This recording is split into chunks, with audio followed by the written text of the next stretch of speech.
Traffic police ने अभी metre का नवीनतम मॉडल निकाला ही था कि तभी एक टैक्सी वहां से गुजरी। अप्रत्याशित रूप से मीटर फट गया। इसके बाद टैक्सी ने 100 की गति सीमा के साथ राजमार्ग पर तेजी से गाड़ी चलाई। इससे पहले कि यातायात पुलिस का दूसरा समूह कुछ कर पाता, एक सफेद रोशनी चमक उठी और गति 306 तक पहुंच गई। यातायात पुलिस ने सोचा कि यह एक टैक्सी है, लेकिन यह स्पष्ट रूप से एक विमान था। पता चला कि टैक्सी में एक गर्भवती महिला बैठी थी जो बच्चे को जन्म देने वाली थी। ड्राइवर कियांग समय पर पहुंचने के लिए कार को तेजी से चला रहा था। रेसिंग ड्राइवर को स्थिति की जानकारी नहीं थी, इसलिए उसने ऐसा नहीं किया। हालांकि वह टैक्सी से आगे निकलने के लिए एक्सीलेटर पर पैर नहीं रख पा रहा था, इसलिए उसने जानबूझकर ऐसा किया। कियांग इतना क्रोधित हुआ कि उसने गाली देना शुरू कर दिया। जब वह एक मोड़ पर पहुंचा तो कियांग ने कार को बहुत ही अच्छे ढंग से मोड़ दिया और आसानी से कार को अपने पीछे ले आया। गर्भवती महिला को सांत्वना देते हुए उन्होंने एक चैंपियनशिप भी जीती। इस कदम ने रेफरी का ध्यान आकर्षित किया। कियांग ने अस्पताल पहुंचने के लिए जितनी तेजी से हो सकता था उतनी तेजी से गाड़ी चलाई और अपने ड्राइविंग कौशल का प्रदर्शन किया। लेकिन जब डॉक्टर पहुंचे तो गर्भवती महिला का पानी पहले ही टूट चुका था। डॉक्टर ने तुरंत अपने सहायक से उसे कार में ले जाने के लिए उपकरण लाने को कहा, लेकिन कियांग ने ऐसा करने से मना कर दिया क्योंकि उसे गर्भवती महिला को देखने जाना था। इसी समय उसकी गर्लफ्रेंड का फोन आया। गर्भवती महिला की चीखें सुनकर प्रेमिका ने गलती से सोचा कि कियांग ने उसे धोखा दिया है। हताश होकर उसे गर्भवती महिला के पति को फोन सौंपना पड़ा। आदमी के स्पष्टीकरण के बाद प्रेमिका ने उस पर विश्वास किया। बच्चे के जन्म के बाद उस आदमी ने कियांग का हाथ पकड़ लिया और माफी मांगता रहा। जल्द ही कियांग अपनी प्रेमिका के घर पहुंचे।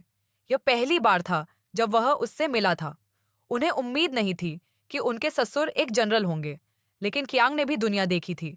जब उसने उसे अपने जूते उतारते देखा तो वह बहुत खुश हुआ।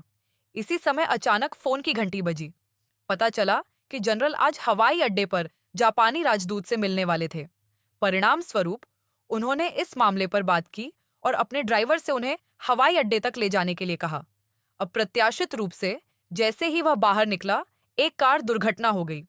कार सीधे 2 टुकड़ों में टूट गई। विमान के उतरने में केवल 15 मिनट बचे थे और कियांग को पता था कि उनका दिखावा करने का मौका आ गया है। उसने दूसरे व्यक्ति को अपनी कार में बैठने दिया और फिर स्विच चालू कर दिया। बस इसी तरह टैक्सी कुछ ही सेकंड में चली गई। कियांग ने अपनी सीट बेल्ट बांधी और बाहर भागे। सौभाग्य से इस समय सड़क पर कोई कार नहीं थी, इसीलिए कियांग बचते रहे और थोड़ी ही देर में शहर के केंद्र में पहुंच गए। हालांकि उनका गति धीमी करने का कोई इरादा नहीं था। इसके बजाय उन्होंने गति को अधिकतम तक बढ़ा दिया। इस साहसिक कार्रवाई से पीछे की सीट पर बैठे जनरल डर गए और उनकी छवि एक इमोटिकॉन जैसी हो गई। अगले गतिमाप बिंदु पर कियांग ने सीधे यातायात पुलिस की गति की धारणा को पलट दिया। यह पृथ्वी पर सबसे तेज टैक्सी है। यह अपने द्वारा उत्पन्न वायु प्रवाह से ही कारों की एक पंक्ति पर लुढ़क सकता है। यह तो बस एक मोटरसाइकिल है। कियांग ने इतनी तेजी से गाड़ी इसीलिए चलाई क्योंकि वह हवाई अड्डे पर जापानी राजदूत को लेने के लिए जल्दी में थे। यह देखकर कि विमान आ गया है, कियांग ने सीधे द्वीप पर जाने का फैसला किया। उसने फ्लाइट मोड चालू करने के लिए बटन दबाया और फिर आगे की ओर तेजी से बढ़ गया। इस तरह टैक्सी सफलतापूर्वक हवाई अड्डे में प्रवेश कर गई और विमान के रुकने से पहले पहुंच गई। उसने शांत होने का नाटक किया और कार से बाहर निकल गया। पुलिस प्रमुख भी उनसे मिलने आए और दोनों पक्षों ने एक दूसरे का गर्मजोशी से स्वागत किया। जापानी राजदूत की सुरक्षा सुनिश्चित करने के लिए निदेशक ने विशेष रूप से एक सुपर बुलेट प्रूफ कार तैयार की। कार की पूरी बॉडी मिश्र धातु से बनी है और 12 एयरबैग से सुसज्जित है। अप्रत्याशित रूप से निर्देशक अपने भाषण में इतना तल्लीन था कि उसने सीधे उसे थप्पड़ मार दिया। ड्राइवर को मौके पर ही एयरबैग से चोट लग गई, तो अब गाड़ी कौन चलाएगा? जनरल ने तुरंत कियांग से उस लड़की की सिफारिश की। कियांग बहुत अनिच्छुक थे, लेकिन उन्होंने अवज्ञा करने का साहस नहीं किया। फिर काफिला जोरदार तरीके से रवाना हुआ। हालांकि जैसे ही वे शहर में पहुंचे, उन्हें एक लाल टैक्सी ने रोक लिया। इसके बाद वे कार से बाहर निकले और बिना कुछ कहे काफिले पर अंधाधुंध गोलीबारी शुरू कर दी। पता चला कि यह निर्देशक द्वारा जानबूझकर आयोजित किया गया अभ्यास था। इसका उद्देश्य राजदूत को पुलिस की ताकत दिखाना था। निदेशक के आदेश पर पहले से तैनात विशेष पुलिस ने तुरंत काफिले को घेर लिया और फिर ताबड़तोड़ गोलीबारी शुरू कर दी। उन सभी को आग लगा दी गई। दूसरी ओर असली लुटेरों ने अपना काम शुरू कर दिया। जब कियांग की कार दो ट्रकों के बीच से गुजरी तो अचानक एक अन्य ट्रक ने उसे रोक दिया और पीछे के हिस्से को भी मशीन गन से रोक दिया गया। कियांग ने सोचा कि यह तो अभ्यास की पुनरावृत्ति मात्र है। केवल निर्देशक को ही पता था कि उन पर वास्तव में हमला हुआ था। डाकू ने ऊपर से लोहे की हथेलियां छोड़ी और बिना किसी प्रयास के कार की छत खोल दी। इसके बाद उन्होंने राजदूत पर एक हुड और एक सुरक्षा रस्सी डाल दी और फिर उसे मार डाला। पूरी प्रक्रिया एक ही बार में पूरी कर ली गई। यह स्पष्ट था कि ये डाकू पूरी तैयारी के साथ आए थे। राजदूत के साथ एक महिला पुलिस अधिकारी भी पकड़ी गई जो जापानी भाषा बोल सकती थी। लेकिन वेई को पता चला कि कियांग कारों के बारे में बहुत जानकार हैं, इसलिए उन्होंने टायर के निशानों के आधार पर भाई कियांग की गंध से सीखने के लिए कहा। वह यह निर्धारित कर सका कि यह एक नई कार थी और इसे अभी अभी जापान से आयात किया गया था। पुलिस तुरंत माल टर्मिनल पर पहुंची, लेकिन वहां कुछ नहीं मिला। सौभाग्य से राजदूत के अंगरक्षक ने एक महत्वपूर्ण जानकारी प्रदान की। पता चला कि राजदूत फ्रांसीसी सैन्य परेड में भाग लेने आए थे, लेकिन जापानी गिरोह दोनों देशों के बीच संबंधों को कमजोर करना चाहता था। इसलिए उन्होंने राजदूत को सम्मोहित करने और फिर फ्रांसीसी राष्ट्रपति की हत्या करने के लिए दो सम्मोहनकर्ताओं को आमंत्रित किया। इस समय लुटेरे पहले ही बारी में आ चुके थे और यात्री विमान से जाने में निश्चित रूप से बहुत देर हो चुकी होगी। सौभाग्य से कियांग की गर्भवती महिला एक जनरल थी, इसलिए उन्होंने सीधे एक परिवहन विमान भेज दिया। उन्हें अपनी कारों से बारी तक उड़ान भरने दीजिए। परिवहन विमान टैक्सी की तलाश में था, लेकिन जैसे ही लैंडिंग गियर खोला गया, रस्सी का एक ताला टूट गया और कई लोग तुरंत बाहर फेंक दिए गए। सौभाग्यवश वे अंततः सुरक्षित रूप से जमीन पर लौट आए।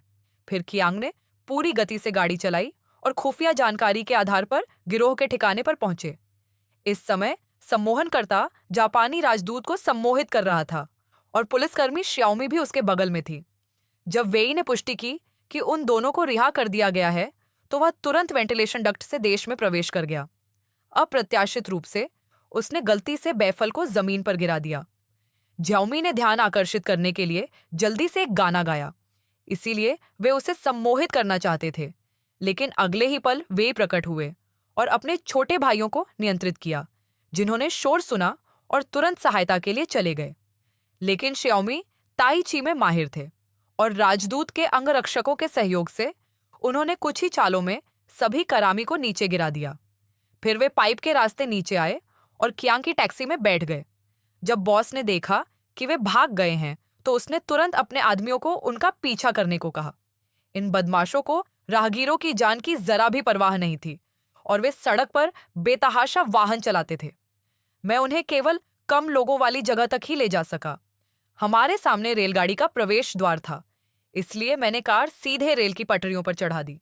अप्रत्याशित रूप से इन लोगों के ड्राइविंग कौशल बहुत अच्छे थे और यहाँ तक कि कियांग भी असहाय थे। यदि वे इसी तरह चलते रहे तो देर सवेर वे पकड़े जाएंगे, इसलिए कियांग को शहर लौटना पड़ा। वहीं खबर मिलते ही पुलिस भी मदद के लिए आ गई। मैंने सोचा कि मैं अंततः पाइन कोन प्राप्त कर सकूंगा, लेकिन यह मेरे लिए बहुत बड़ा आश्चर्य था। ये पुलिसकर्मी न केवल गैंगस्टर की कार को पकड़ने में विफल रहे, बल्कि उन्होंने लोहे के टॉवर के नीचे मानव पिरामिड का खेल भी खेलना शुरू कर दिया। अब कियांग भरोसा नहीं कर सकता था और केवल मदद मांग सकता था। उसने उन्हें टैंक सुरंग के निकास द्वार पर स्थानांतरित कर दिया और फिर कियांग ने उन्हें सड़क पर ले जाया। फ्लाइट मोड में एवेडन 1 सेकंड के लिए स्तब्ध रह गया और उनकी कार सीधे ऊपर उड़ गई। कियांग के ऑपरेशन से वे अंततः सुरक्षित रूप से जमीन पर लौट आए।